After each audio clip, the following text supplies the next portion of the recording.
Today's June 12, 2015, will make it exactly 22 years since Nigerians participated in what has remained arguably the nation's freest and fairest presidential elections. After fiercely contested primaries held in Jos, Plateau State by the SDP, a renowned multi-millionaire businessman, Chief Moshood Kashimawo Abiola, better known as MKO, emerged as the party's presidential flag bearer.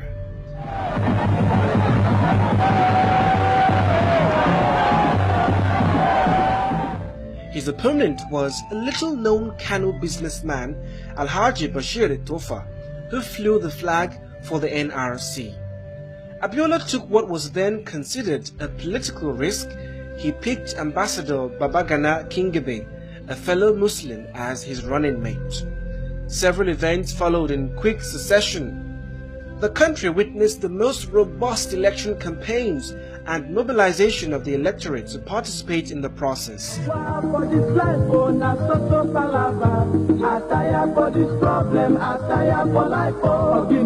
No work, no food, no house, no life. The small water then they bring us so that they pull am. The small money they get now so transport they chop am. Too low, na headache, hospital no work. I tire for life oh. My brother, waiting you they think oh. My sister, help don't come. SDP, MKO, Kingibe, action. MKO, Kingibe, SDP, progress.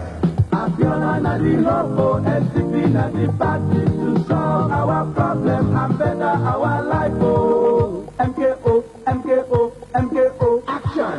Abiola, Abiola, Abiola, progress. Now he will the logo for better tomorrow. Professor Humphrey Nwosu, the chairman of the Electoral Commission, and his team set June 12, 1993 as a date for the presidential elections. They had no idea they were setting up a date for a sad history. The leadership of the Armed Forces Ruling Council included Babangida, the President, Vice President Augustus Aikomu, and the Chief of Army Staff General Sani Abacha. For the first time in the nation's checkered history, Nigerians who had a reputation for clinging to their ethnic and religious identities in previous elections set aside their differences to vote massively for the MKO Kingibe ticket. Abiola beat Tofa in his electoral ward to prove his level of acceptability across the nation.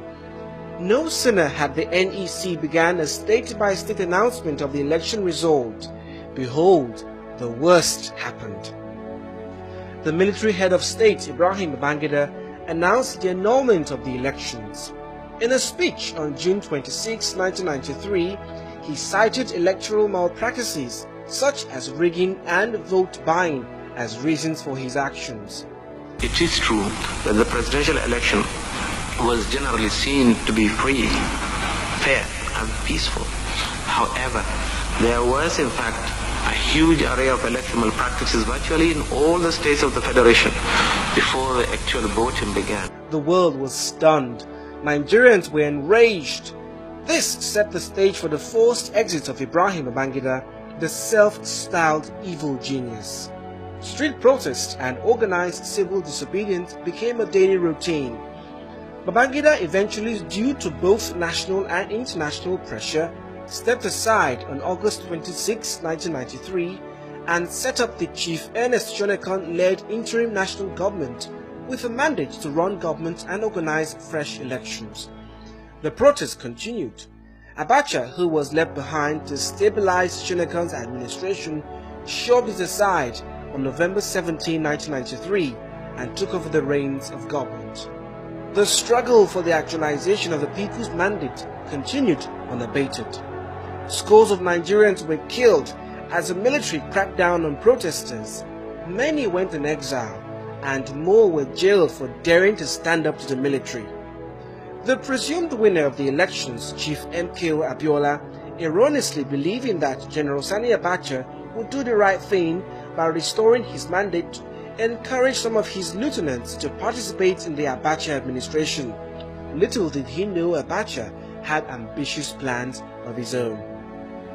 When it became obvious that Abacha was as unwilling to honor the people's will, Abiola took his destiny into his own hands and stepped forward to claim his mandate.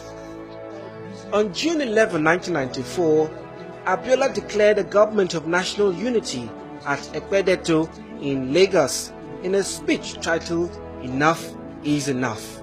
Abiola had famously declared, "I cannot surrender my mandate unless the people so demand, and it is by virtue of this mandate that I say that the decision of the federal military government to cancel the result of the elections is unpatriotic and capable of causing undue and unnecessary confusion in the country."